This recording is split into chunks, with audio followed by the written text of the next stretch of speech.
Hello friends, in this video I will show you how to make one column in Microsoft Word document.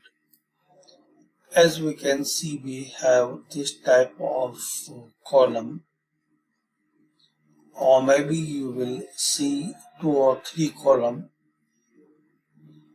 and you want to make one column. So easy way, click on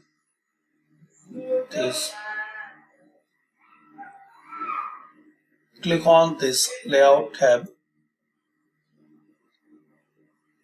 Click on this drop down for columns and select here one. That's it. So this is the method, guys. You can select one column in Microsoft Word document. Thanks for watching.